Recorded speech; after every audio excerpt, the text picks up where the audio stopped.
رب اشرح لی صدری ویسر لی امری واحلل عقدۃ من لسانی یفقہوا قولی۔ ہزار بار بشوئے میں دہن ز مشک و گلاب، ہنوز نام تو گفتن کمال بید بیس، وصلی اللہ تعالیٰ علی حبیبہ محمد وآلہ وبارک وسلم۔ تمام دیکھنے اور سننے والوں کو ڈاکٹر شاہ محمد منصور احمد خراسانی کا السلام علیکم ورحمۃ اللہ وبرکاتہ۔ بات اصل میں جو شروع کرنی ہے آج وہ یہ ہے کہ بات ہوئی تھی جنت میں جانے کی، تو ساتھیوں نے کہا جی کہ اس کے بارے میں کوئی آپ بتائیں جو آپ کے بزرگوں نے آپ کو بتایا۔ تو جنت کیسے جائیں؟ ہر بندہ جنت جانا چاہتا ہے، ہر بندے کی خواہش ہے کہ وہ جنتی ہو جائے، چاہے اس کے اعمال اس جیسے ہیں یا اس کے معاملات اس جیسے ہیں کہ نہیں ہیں، لیکن وہ چاہتا یہی ہے کہ وہ جنت چلا جائے۔ تو جنت کیسے ملے گی؟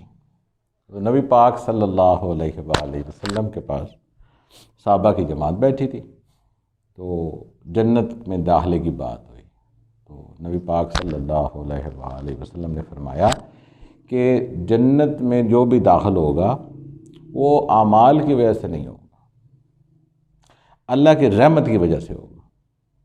تو صحابہ نے عرض کی یا رسول اللہ صلی اللہ علیہ وآلہ وسلم کیا آپ بھی؟ فرمایا ہاں میں بھی اللہ کی رحمت، اس طرح سر پہ ہاتھ رکھا اور فرمایا ہاں میں بھی اللہ کی رحمت کے ساتھ ہی جنت جاؤں گا۔ تو اس سے ایک بات جو سمجھائی ہمارے بڑوں نے ہمیں، جو سوچنے اور سمجھنے والی بات ہے کہ ساری دنیا تو اعمال کرنے کے چکر میں ہے، اور بات دیکھنے میں ایسا ہے کہ جو زیادہ کرپٹ لوگ ہیں یا زیادہ ایسے لوگ ہیں جو کہ حق کے منکر ہیں، تو عبادات میں ان کی شدت بڑی زیادہ ہے، اعمال کرنے میں، عبادات کرنے میں وہ بڑا زور و شور سے اعمال کرتے ہیں اور زور لگاتے ہیں۔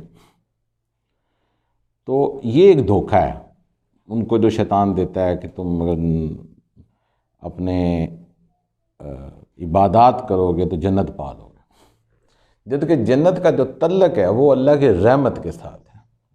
جنت ملنے کا جو سبب ہے وہ اللہ کی رحمت ہے۔ اب سوال پیدا ہوتا ہے کہ رحمت کیسے حاصل ہوگی؟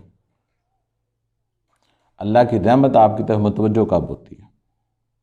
جب آپ کے آس پاس کے وہ لوگ جو آپ کے تسلط میں، کنٹرول میں ہیں، جن کا زندگی کا دار و مدار یا معاملات آپ سے جڑے ہوئے، ان کے ساتھ آپ کا جو رویہ یا جو کردار ہے وہ اللہ کی رحمت کو یا اللہ کے غضب کو آپ کی طرف متوجہ کراتا ہے۔ اگر آپ ان کے ساتھ ہمبل ہیں، ان کے ساتھ اچھے ہیں، تو اللہ کی رحمت آپ کی طرف متوجہ ہے، اور اگر آپ ان کے لیے سخت ہیں تو جان لیں کہ اللہ کا عذاب اس سے شدید ہے۔ تو یہ جو آپ کے ساتھ جو تعلق ہے جن کا، اب زندگی میں ایسا ہوتا ہے، بڑی دفعہ ہوتا ہے کہ ایسے بڑے بڑے زندگی میں لوگ ہوتے ہیں جو کہ آپ کی زندگی کے سب سے بڑے مجرم ہوتے ہیں، اور سب سے بڑا آپ کا زندگی کا جو بیڑا غرق کیا تو انہوں نے کیا ہوتا، تو پھر آپ ان کے ساتھ کیا کریں؟ پھر اللہ کی رحمت کیسے متوجہ کریں؟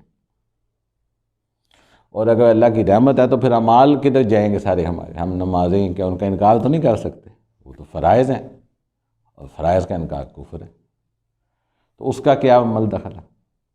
تو دیکھیں نماز کے بارے میں ایک اسپیسیفک بات سمجھ لیں۔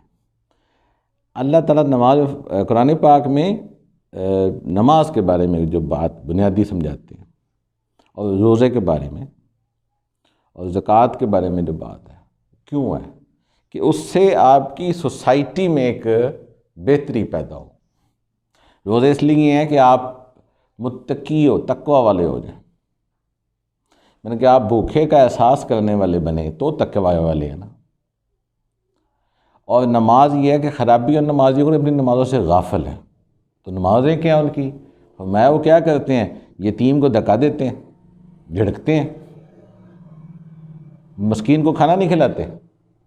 تو کیا کیے ہے کہ نماز کی غفلت کیا ہے کہ نماز تو وہ پڑھ رہے ہیں، لیکن غفلت کیا ہے کہ ان کے کردار میں جو تبدیلی آنی تھی، جو ان میں رحمت کا ایک جذبہ آنا تھا وہ نہیں آیا، تو اس میں نماز ان کی نہیں ہو رہی، یعنی کہ وہ اپنی نمازوں سے غافل ہے۔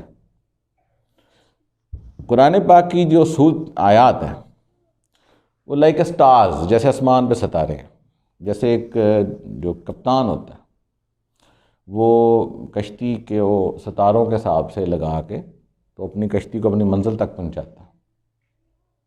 وہ چاہتا ہے کہ ان ستاروں کی سیر میں لے کے جاؤں گا کشتی تو منزل یہاں مل جائے گی۔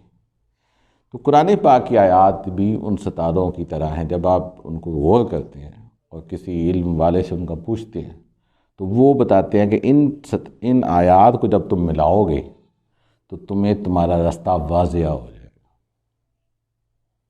آپ کو آپ کی منزل مل جائے گی۔ تو جس طرح حدیث شریف ہے کہ میرے صحابہ ستاروں کی مانند ہے، تو لائف آف اے صحابہ آپ ان کو جب دیکھیں گے، ملائیں گے ایک کے ساتھ دوسرے کو، تو آپ کو آپ کا راستہ واضح ہوگا۔ تو زندگی میں اگر آپ کو یہ سمجھ نہیں آتی کہ آپ نے اللہ کی رحمت کیسے حاصل کرنی ہے، تو میں آپ کو اس کا شارٹ ترین راستہ بتاتا ہوں کہ ایک تلک بنائیں، اسپیسیفک تلک، ایک اللہ واسطے بنائیں، اور وہاں پہ اپنی محبت، اپنی عقیدت، اپنی خدمت جب آپ پیش کریں گے تو وہ خالصتاً اللہ واسطے ہے۔ آپ سارے معاشرے کے ساتھ ایک دم سے تو ٹھیک نہیں ہو سکتے، تو آپ شروعات کریں گے ایک بندے سے، کوئی ایک تلک بنائیں، کوئی ایک جگہ رکھیں جہاں پہ آپ اپنا رویہ، اپنا لہجہ، اپنے معاملات ایسے کریں جس میں آپ بیسٹ ہیں۔ کیوں کہ آپ یہ چاہتے ہیں کہ اللہ کی رحمت آپ کی طرف متوجہ ہو، کیونکہ جنت میں داخلہ آپ کو اللہ کی رحمت سے ملنا ہے۔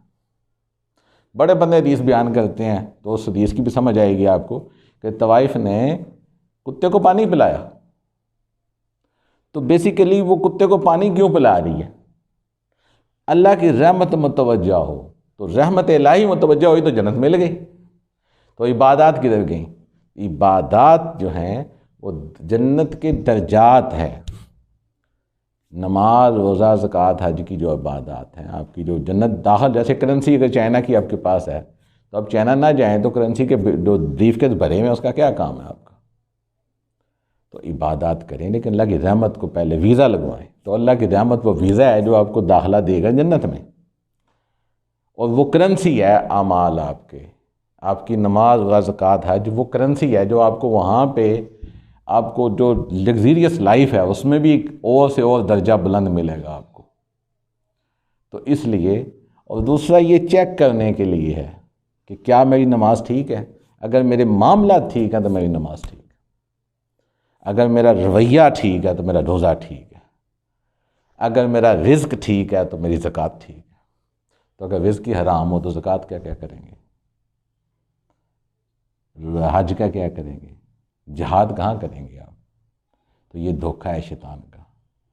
آپ کو جنت چاہیے، جنت کیسے ملے گی؟ اللہ کی رحمت سے۔ اللہ کی رحمت کیسے ملے گی؟ کہ اللہ واسطے کا جو تعلق ہے اس کے ساتھ آپ کا رویہ کیسا، وہ رویہ اللہ کی رحمت کو آپ کی طرف متوجہ کرے گا، اور وہ رحمت آپ کے داخلے کا ویزا ہے جنت میں۔ تو یہ سمپل وے ہے اسلام کا، کیونکہ اسلام کا ایک مزاج ہے۔ اگر آپ اس مزاج کو نہ سمجھیں تو عبادات تو وہ بھی کرتے تھے جنہوں نے کربلا میں شہید کر دیا، تو عبادات تو وہ کرتے تھے؟ نہیں۔ یہ جو تعلق ہے آپ کا زندگی میں کو اللہ واسطے کا، اگر وہ بن گیا، اگر آپ نے اس کو سسٹین کر لیا، بچا لیا اور اس کے ساتھ جڑے رہے، تو یقین کریں اللہ کی رحمت آپ کی طرف متوجہ ہوگی، اور وہ رحمت آپ کے جنت میں داخلے کا ویزا ہے۔ اس کے علاوہ اگر آپ کو کوئی بندہ، جیسے آج کل بہت سارے معاملات ہیں، ہر بندہ ہی کہتا ہے جی جنت ساڈے فرقے یا ساڈے گروپ کو لے، تو یہ دھوکہ ہے۔ خدا را دھوکوں سے بچے، تعلق بنائیں صرف اللہ واسطے، اور اس کو ساتھ معاملہ اللہ واسطے رکھیں، اللہ کی رحمت آپ کی طرف متوجہ ہوگی۔ انشاءاللہ یہاں بھی کامیابی ہے، آگے بھی کامیابی ہے۔ 03344037724 میرا واٹس ایپ کا نمبر ہے۔ جس طرح ساتھی سوال کرتے ہیں میں ان کے اوپر ویڈیو بناتا ہوں۔ آپ کو کوئی سوال کسی قسم کا، کیونکہ یہ آخری زمانہ ہے، فتنوں کے دور میں ہر چیز دھوکہ ہے، اور دھوکے پہ دھوکہ ہے۔ تو اگر آپ یہ سمجھنا چاہتے ہیں اسلام کے مزاج کو جو ہمیں ہمارے بڑوں نے بتایا، تو میں حاضر ہوں، میں بڑا خوشی سے بتاؤں گا، اور انشاءاللہ تعالی اللہ مجھے بھی کامیاب کرے کیونکہ یہ میرا اس نیت سے ہے کہ یہ ایک علم تھا جو مجھ پہ قرض تھا، وہ میں آپ پہ ڈالتا ہوں تاکہ آپ اس قرض کو ادا کریں یا آپ کے لیے بھی صدقہ جاریہ بنے، یہ کامیابی یہاں بھی ملے اور آگے بھی ملے۔ تو اس کا مقصد یہی ہے۔ اللہ تعالیٰ آپ کا میرا حامی ناصر ہو اور ہمیں آخری زمانے میں حق پہ قائم رہنے کی، حق بات کرنے کی توفیق عطا فرمائے۔ والسلام، السلام علیکم ورحمۃ اللہ وبرکاتہ۔ جزاک اللہ۔